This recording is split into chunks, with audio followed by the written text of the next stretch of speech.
Hello everyone. आज फिर से हम कक्षा 7 हिंदी विषय में चौथा जो लेसन है जिसका नाम है कथनी और करनी वो सीखने वाले हैं। इसका जो प्रकार है वो निबंध है। ये एक निबंध है। यहाँ पर लेसन है जिसका नाम है कथनी और करनी। कथनी कथनी यानी क्या? तो कथनी यानी कुछ कहना जो हम किसी से कहते हैं। और दूसरा है करनी। करनी का मतलब क्या है? करनी यानी जो हम करते हैं। तो यहाँ ये जो लेसन है उसमें यही निबंध में हमें ये बताया गया है कि ये जो मानव जीवन है वो प्रभु ने बहुत ही अच्छा बनाया है, दिया है हमको। सारे प्राणियों में मनुष्य है, उसको ईश्वर ने कुछ विशिष्ट शक्तियाँ प्रदान की है और इसीलिए वो संसार में बहुत ही अच्छी तरह से अपना जीवन व्यतीत करता है। प्राणियों को, पक्षियों को हम देखते हैं, लेकिन उनमें जो नहीं है जो मनुष्य में है। ऐसा क्या है? तो हाँ, हमें क्या दिया है?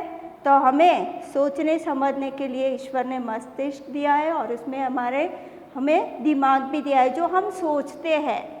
दूसरी बात ये है कि हम जो सोचते हैं, हमारी जो भावनाएं हैं वो हम दूसरों के आगे कैसे कह सकते हैं? तो हम बोलते हैं और बोलने के द्वारा हम दूसरों को कुछ बता सकते हैं। तो ईश्वर ने मनुष्य को सबसे श्रेष्ठ बनाया है और बहुत सारे गुणों से हमें संवारा भी है। और यहाँ पर कई बार ऐसा होता है कि मनुष्य क्या करता है कि सभी से, प्राणियों सभी में ऐसा समझता है कि हम में सबसे ज़्यादा गुण है। और कई बार ऐसा होता है कि हम जो बोलते वो करते नहीं है। मनुष्य फिर ऐसा करता है। कई बार क्या होता है, उसकी कथनी और उसकी करनी दोनों में अंतर होता है। अंतर यानी तो यहाँ लिखा है भेद। वो जो बोलता है वो करता नहीं है। और ये बात समझाने के लिए यहाँ पर ये निबंध में 5 एग्जाम्पल दिए गए हैं। सबसे पहला एग्जाम्पल है वो ये है कि एक बस्ती थी। बस्ती यानी चारों तरफ घर थे और बीच में खुली जगह सरकार ने छोड़ के रखी थी। और वो जो जगह सरकार ने छोड़ के रखी थी उसमें क्या करना था? तो उसमें एक पार्क बनाना था। पार्क यानी बाग, बगीचा। वो बनाने के लिए सरकार ने वहाँ पर खुली जगह छोड़ के रखी थी, लेकिन वहाँ पर अभी तक पार्क बना नहीं था। तो वहाँ एक सज्जन रहते थे उस मोहल्ले में और बारिश का मौसम था। तब वो सज्जन देखते हैं और उन्हें ऐसा लगा कि मैं क्यों ना ये जगह खुली है तो वहाँ पर पेड़ और पौधे लगा दूँ। तो वो सज्जन ने वहाँ पर पेड़ पौधे कहीं से लेकर आया और उसे कतार से यानी एक लाइन में उसे लगा दिया और उनकी देखभाल करने लगा। और ऐसा हुआ कि कुछ ही समय में वो पेड़ पौधे हैं वो सारे बड़े होने लगे। वहाँ पर बहुत ही सुंदर फूल खिलने लगे और पार्क अब इतना अच्छा लगने लगा। अब चारों तरफ बस्ती थी, सब लोग रहते थे। तो मोहल्ले के लोग क्या करते थे? तो सुबह में और शाम में वो पार्क में घूमने के, टहलने के लिए आते थे। अब फूल ऐसे है कि सबको अच्छे लगते हैं। हमें ऐसा होता है कि मैं एक फूल तोड़ लूँ और सारे लोग ऐसा सोचकर अगर फूल तोड़ के ले जाए तो पार्क इतना सुंदर नहीं लगेगा। तो ये जो सज्जन है उन्होंने क्या किया? तो एक तख्ती पर उसने लिखा। क्या लिखा? तो वहाँ पर उसने लिखा कि फूल तोड़ना मना है। अब कई बार बगीचे में घूमने के लिए गए होंगे, वहाँ पर ऐसी सूचनाएं लिखी होती है। क्यों ऐसा लिखते हैं? क्योंकि वहाँ तो बहुत सारे लोग आते हैं घूमने के लिए। अगर सारे लोग एक एक फूल तोड़कर ले जाएंगे तो वो बगीचे में कोई फूल नहीं रहेगा। तो ये सज्जन ने भी यही किया कि वहाँ पर लिखकर टांग दिया कि भाई यहाँ पर फूल तोड़ना मना है। आते जाते सब लोग ये पढ़ते थे और कोई भी वो फूलों को हाथ नहीं लगाते थे, नहीं तोड़ते थे। पर एक दिन ऐसा हुआ कि ये जो सज्जन है जिसने पार्क में ये पौधे लगाए थे, इतने सुंदर फूल खिले थे और उसने ही लिखा था कि यहाँ पर फूल तोड़ना मना है। एक दिन बहुत सुबह जल्दी वो उठ जाता है और फूल तोड़ने लगता है। कुछ लोगों ने ये देख लिया। अब वो तख्ती पे लिखा था फूल तोड़ना मना है, और वो सज्जन खुद ही वहाँ जाकर क्या करता है, तो फूल तोड़ता है। तो ये हुआ कि मनुष्य की कथनी और करनी में भेद है, यानी अलग है। मनुष्य जो बोलता है वो करता नहीं है, जो बोलता है उससे कुछ अलग ही करता है। तो इसका ये पहला एग्जाम्पल है। दूसरा उदाहरण यहाँ पर दिया है कि आप कई बार बस में बैठे होंगे। तो बस में बैठते हैं तब पता है कि टिकट लेनी पड़ती है। बस में ड्राइवर है जो बस चलाता है, और कंडक्टर होता है जो क्या करता है, हमें टिकट देता है। तो ऐसे एक बस में क्या हुआ, बस में आप देखो तो कई जगह पर ऐसी सूचनाएं लिखी होती है, और उसमें एक सूचना ऐसी थी कि धूम्रपान करना निषेध है। निषेध यानी मनाही है। वो वहाँ पर बस में बैठकर आप धूम्रपान नहीं कर सकते, ये सूचना लिखी हुई थी। और ऐसा हुआ कि बस में कई यात्री बैठे थे, और एक यात्री था, उसने बीड़ी जलाई, और वो जो कंडक्टर था वो उसके पास जाता है और उसे मना करता है, और उसने वो जो बीड़ी जलाई थी वो बस से बाहर फेंकवा दी।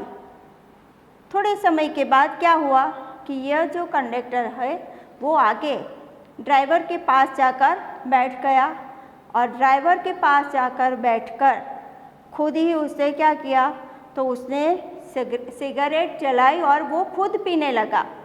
तो बस में दूसरे यात्री बैठे थे, उन्होंने देखा कि अभी कंडक्टर ने क्या किया था, तो यात्री को मना किया था कि यहाँ धूम्रपान निषेध है, यानी सिगरेट या बीड़ी पीना मना है, और खुद ही बस में ड्राइवर के पास बैठकर क्या कर रहा है, तो वो खुद ही सिगरेट पी रहा है। और जब वो दूसरे यात्री थे उन्होंने कंडक्टर को बताया, तब वो तुरंत ही बोल उठा कि यहाँ पर जो लिखा है, जो वाक्य लिखा है वो आप लोगों के लिए है, वो हमारे लिए नहीं है।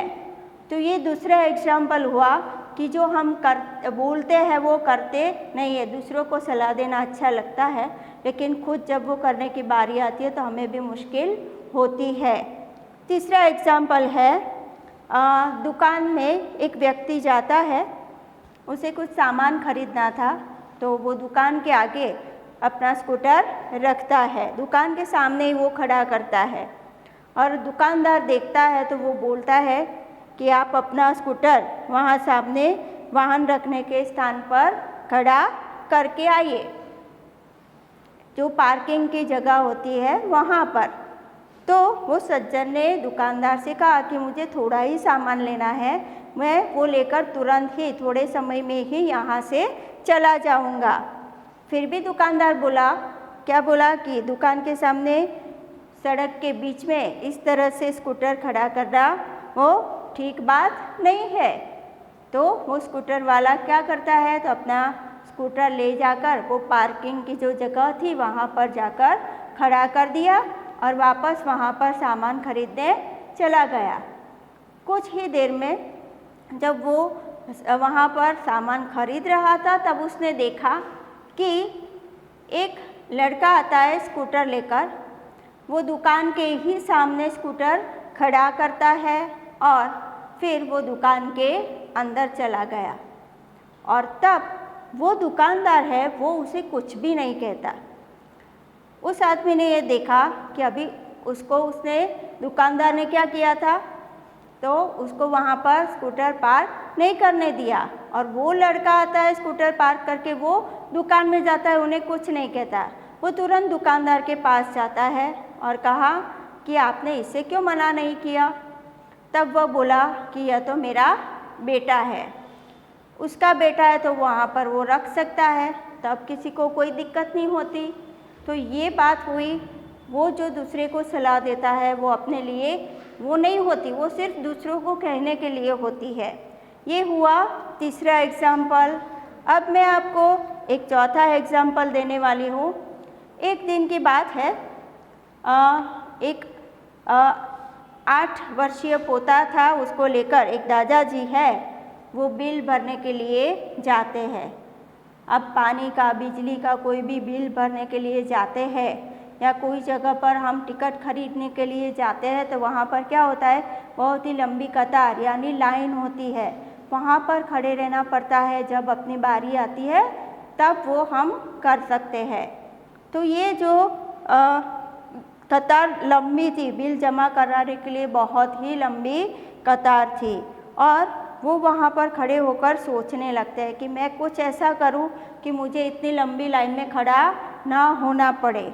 और कतार में जो लोग खड़े थे ना, उनको वो बहुत ही ध्यान से देखने लगे और तब उन्होंने देखा कि लाइन में, कतार में आगे उनका परिचित एक व्यक्ति खड़ा था और वो तुरंत उसके पास जाकर क्या बोलते हैं, वो दादाजी वो बोलते हैं कि बेटा ये बिल तो तुम घर पर ही बुलाए, लो इसको भी जमा करा दो। ऐसा कहकर वो उसके हाथ में बिल और राशि यानी रकम, जो बिल भरने की रकम थी वो उस लड़के के हाथ में थमा दी और साइड में बाजू में जाकर वो पोते को लेकर खड़े हो गए। अब पोते को तो सिखाया गया था कि ऐसे कहीं भी लाइन होती है तो हमें लाइन में खड़ा होना चाहिए, जब अपनी बारी आती है उसकी प्रतीक्षा करनी चाहिए। और वो दादाजी खुद ये नहीं करते तो वो पोता ये सब देखता है। वो दादाजी उसे साइड में लेकर खड़े हैं। उसने तुरंत ही बताया दादाजी को कि आप वहाँ लाइन में जाकर क्यों खड़े नहीं होते हैं। और ये बात सुनकर कतार में जो लोग खड़े थे ना, वो सब क्या करने लगे, हंसने लगे कि ये इतना छोटा बच्चा भी ये बात समझता है। ये हुआ चौथा उदाहरण। अब मैं आपको 5वां उदाहरण दे रही हूँ। कई बार कई लोग क्या करते, बहुत ही बड़ी बड़ी बातें, आदर्श की बातें करते हैं, लेकिन जब खुद को अपनाना पड़ता है तो वो आदर्श भूल जाते हैं। कई बार सिखाया जाता है कि कभी झूठ नहीं बोलना चाहिए, लेकिन एक सज्जन है जिसके घर उसका एक मित्र है, वो मिलने के लिए आता है। दोनों मित्र आराम से बैठकर बातें कर रहे थे और उतने में ही वहाँ पर किसी ने दरवाज़ा खटखटाया और उन्होंने खिड़की से देखा कि कौन आया है। तो उन्होंने बाहर देखा तो बाहर उनका मकान मालिक खड़ा था। उन्होंने क्या किया था, तो 4 महीने तक का किराया उनका दिया नहीं था और इसीलिए ये मकान मालिक है वो बार बार क्या करता था, तो किराया लेने आता था। तो वो आदमी ने क्या किया, तो उसने अपने बच्चे को बुलाया, उसको कुछ समझाया और उसे बाहर भेजा दरवाज़ा खोलने के लिए। वो बच्चा बाहर गया तो वो मकान मालिक था, उसने कहा कि तुम्हारे पिताजी को कहो कि मैं मकान का किराया लेने आया हूँ। बच्चे ने तुरंत ही जवाब दे दिया। क्या जवाब दिया? उसने ये जवाब दिया कि पिताजी ने कहा है कि वे घर पर नहीं है। बच्चे हमेशा क्या करते हैं, सच बोलते हैं। ये जो सज्जन है वो बच्चों को, अपने बच्चे को सिखाया था कि सच बोलना, लेकिन ये झूठ बोलने के लिए वो ही सिखा रहे हैं। तो सज्जन है वो इस तरह से अपने बच्चे को सिखाता है, मकान मालिक को पता चल जाता है कि वो घर पर ही है। अब मैंने ये लेसन में आपको 5 एग्जाम्पल दिए। सबसे पहला है जो फूल तोड़ने के लिए मनाही है ऐसा लिखा है और वो सज्जन खुद ही फूल तोड़ रहे हैं। दूसरा एग्जाम्पल है बस का। बस में वो कंडक्टर है, वो यात्रियों को टोकता है कि भाई बस में धूम्रपान करना मना है और खुद ही बस में बैठकर क्या करता है, धूम्रपान कर रहा है। तीसरा एग्जाम्पल है दुकान के सामने स्कूटर रखा तो वो दुकानदार ना बोल देता है कि भाई पार्किंग है वहाँ पर, आप अपना स्कूटर पार्क करो, और उनका बेटा आता है तब उसे कुछ नहीं कहता है। चौथा एग्जाम्पल देखा कि वो दादाजी है, वो पोते के साथ जाते हैं बिजली का बिल भरने और कतार में खड़ा ना रहना पड़े इसके लिए क्या करते हैं, आगे जो उसके पहचान वाले हैं वो खड़े हैं, उनके हाथ में वो बिल दे देते हैं। 5वां एग्जाम्पल देखा कि वो सज्जन के घर मकान मालिक आता है और किराया मांगता है, तब वो बच्चे को सिखा कर भेजते हैं कि उन्हें बोल दो कि मेरे पिताजी घर पर नहीं है। बच्चे ने जाकर यही बात बोली कि मेरे पिताजी ने कहा है कि मेरे पिताजी घर पर नहीं है। तो ये बात यहाँ सारे एग्जाम्पल में एक ही बात हम देखते हैं। वो कौन सी बात है? कथनी और करनी में अंतर। ये है कथनी और करनी, उसमें अंतर यानी भेद दिखाई देता है।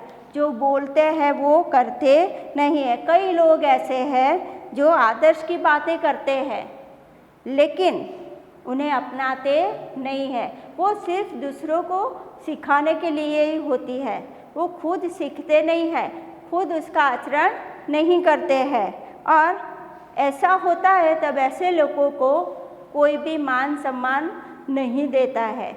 ये बात हमको यहाँ पर समझाई गई है कि ऐसे लोगों को सब हंसते हैं, हम हंसी का पात्र बन जाते हैं। तो क्या करना चाहिए? हमारी कथनी और करनी में हमेशा समानता रखनी चाहिए, उसमें कभी भेद नहीं होना चाहिए।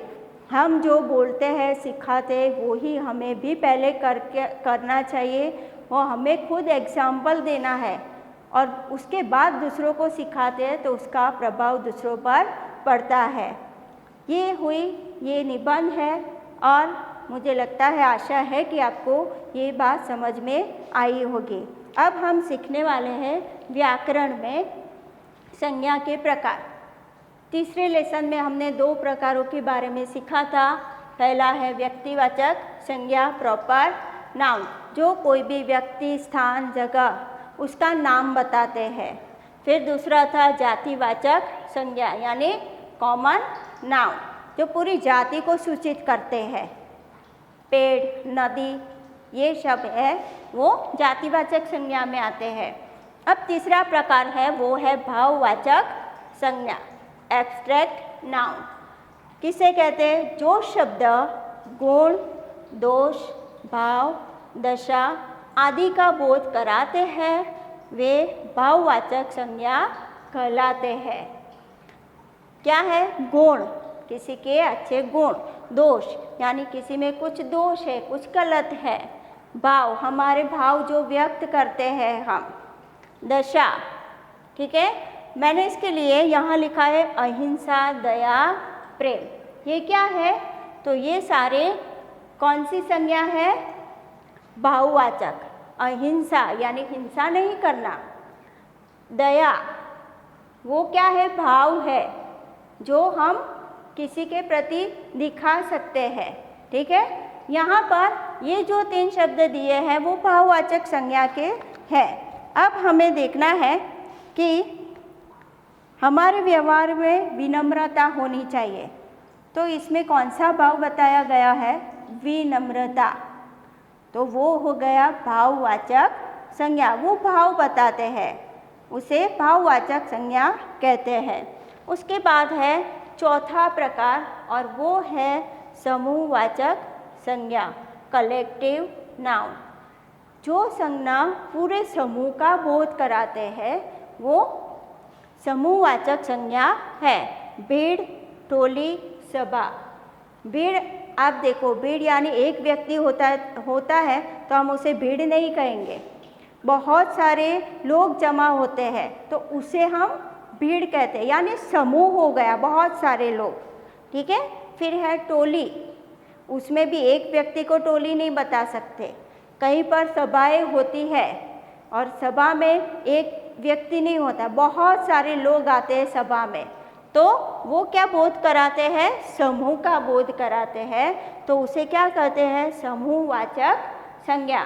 तो संज्ञा के 4 प्रकार अब तक हम सीखे, व्यक्तिवाचक संज्ञा, जातिवाचक संज्ञा, भाववाचक संज्ञा और समूहवाचक संज्ञा। आपको जो लिखने के लिए हम देते हैं प्रश्नों के उत्तर है, लेकिन सबसे पहले अगर आपके पास बुक है तो आप खुद लेसन पढ़ें और समझें। Thank you.